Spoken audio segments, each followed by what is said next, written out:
What is up YouTube, and welcome to this Arrow video. So if you're new to the channel, please do consider liking at the end if you did enjoy, and do consider subscribing as well with notifications on, and check out our Discord down below. My previous video was the Black Suit Superman video, so you can check that out. I've just uploaded that. I'm about to record Arrow, which has had, strangely, a good episode.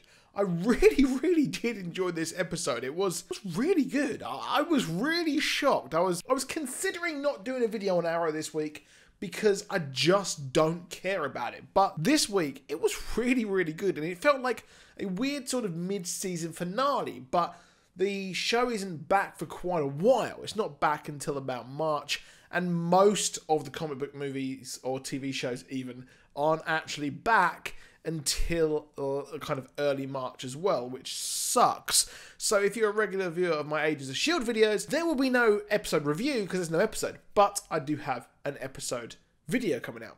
So I will be doing extra videos and things like that on the days that the shows are actually supposed to be on. So we get some sort of thing. But this episode was, again, I really enjoyed it.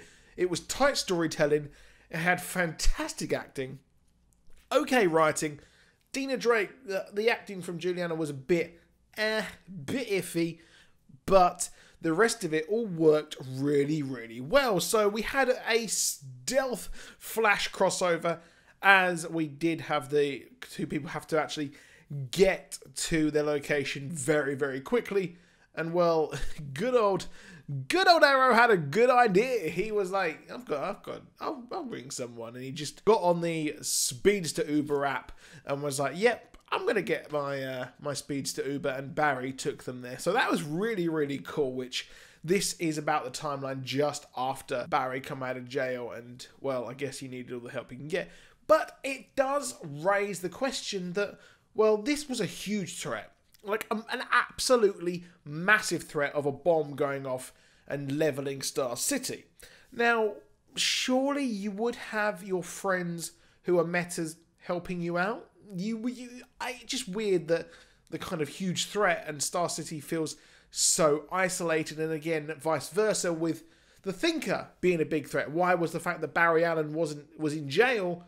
Why was that not referenced really quite a lot on Arrow? It just seems really weird that they aren't majorly referenced when they're in the same country. But we did have last week the kind of Captain Singh with the flashback for the Black Canary. So yeah, we do have these crossovers. I wish they'd have more kind of Flarrow crossovers where they actually help each other out a bit more.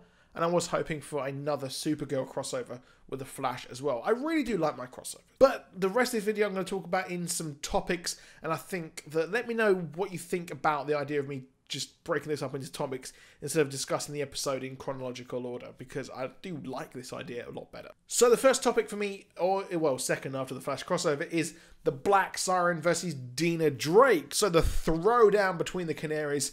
It's been coming. It's been on the cards for quite a while. We had it in the premiere episode of this season. We did have the Canaries face off. Last season they did face off as well. And really it is a kind of a real rivalry between the two with the Canary Cry. And well, you know what? Black Canary, or Black Siren, sorry, is the doppelganger of the original, or kind of the second Black Canary and things like that. So I guess she wants to take that mantle or things like that. And she is kind of pretty evil. However, she was, or is, the murderer of Dina Drake's love, and well, that is a bit awkward, and that is going to lead to a humongous throwdown and an interesting story or kind of character development for our current Black Canary, as she starts to realize that, well, she wants her revenge, and she will possibly turn into the person who she's fighting as she tries to get that revenge, and possibly turn into the vigilante kind of thing as well, and the ways of actually being a black sheep and going rogue. So we do have a character development for Black Siren. She was very hesitant to kill the vigilante. She didn't want to kill him, which we saw. It was kind of obvious that she was like, well, why do I have to kill him? I don't really want to do that. But she did, and well, that is enough for our Dina to actually hate her right here and right now. So we're going to see the whole evolution of the Black Canary on a redemption.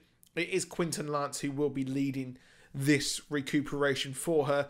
And it's pretty nice. It's nice for him to actually have something to do other than, you know, eventually turn into an alcoholic again. And he will actually kind of help her out and things like that. So it's pretty cool. I think that really Kaylee did some good acting this episode. And the last episode as well, fair play. It was great acting from her. I'm not really a big fan, but I will give credit where credit is due. I thought she was pretty good in that. So it's an interesting way of doing things. Dina, I think, was really cool when she was introduced, but I don't like the fact that she's being reduced to some sort of revenge storyline. She was a strong female badass character, and now she's just being reduced to, you know, getting revenge and all things like this. I just think that there's more ways they can do this. They can make her like the second in command, and when she was slowly becoming that with Diggle, I thought that was really, really well done. And I think the acting here of the revenge thing was pretty darn weak, which is a shame. But they will be fighting in an upcoming episode due to behind the scenes images as well. So it's going to go down. Now, the big thing in this episode was, of course, the Caden James death. Now, the Caden James thing was big, as a lot of us were really not enjoying Caden James. Now, I'm a big fan of Michael Emerson. I know a lot of you in my comments have been saying you love him on Person of Interest. I haven't seen that. I have seen him in Lost. He was stunning in Lost. He was amazing. But here, he's not really been given the chance to grow and flesh out the character. And one thing I really, really hate is the fact that we get the backstory of a damn character when he dies. So in the death episode, we get the backstory. Just mind-boggling. If you could give us more insight as to why he's going to go absolutely crazy, well, that kind of justifies, or sort of we understand where his justification is coming for his actions. So really, I can get behind him in this episode. And it's a bit weird that he was just like standing there watching a basketball game. I don't know. It was just really, really weird flashback scenes. The way it was shot just was like, oh, this was really cheap. But the thing here is they've given more insight. They've given more insight into his kind of family as well. The fact that he split up from his wife and things like that. And she's got a new dude. So why was that not explored before? That was a real shame. I think that they could have had flashbacks for Caden as the episodes go on. But he was just completely wasted. However, they're not going to waste that because he's not the main villain. The main villain has now been revealed to be Ricardo Diaz, Richard Dragon, whatever you want to call him. So now he wants to take over Star City. And I guess that makes all kinds of sense. He has been the puppet. He's been the real one behind the cabal, the kind of huge group of enemies. And now we're starting to see the real kind of storyline, the real story for the rest of the season to come out, where Ricardo Diaz is a real sinister guy. He's able to manipulate and trick someone as smart as Caden James. Well, that means he is incredibly dangerous in itself. So we're going to see him. He's got quite a lot of people under control. He actually has the captain of the SCPD, has a few kind of politicians as well under his belt or his kind of payroll, and possibly he could have maybe the FBI woman. I think that'd be an interesting reveal that she's been under the payroll as well to kind of really put the frighteners on the Green Arrow, which I think would be a good little twist there as well. But he was framed. Hopefully we learn more about him. We haven't really seen that much of him. Now we're going to see more of him because he is the real villain. So I expect we'll see flashbacks of him in prison for the crime which he didn't commit. And we will see him now take over Star City. And hopefully it's not a repeat of Tobias Church in the fact that he was just a pretty naff villain. But hopefully we'll see more of his kind of kung fu, kind of real fighting style and that. And the actor is amazing as well. He's amazing in Fringe. So I think it was a really good episode, some really good stuff. The stuff with William was a bit weird, to be honest. The fact that he was just around this whole bunker and things like that. I would expect there's another safe house that he would kind of build for William, kind of very, very special VIPs.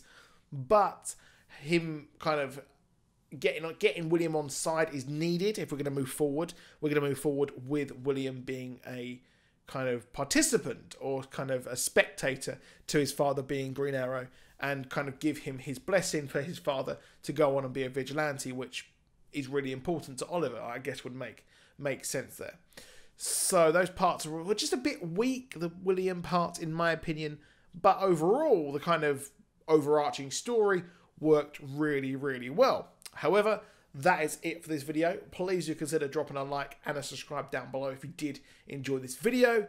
And, well, I'll be back very soon with some more videos. I'll see you soon, and goodbye.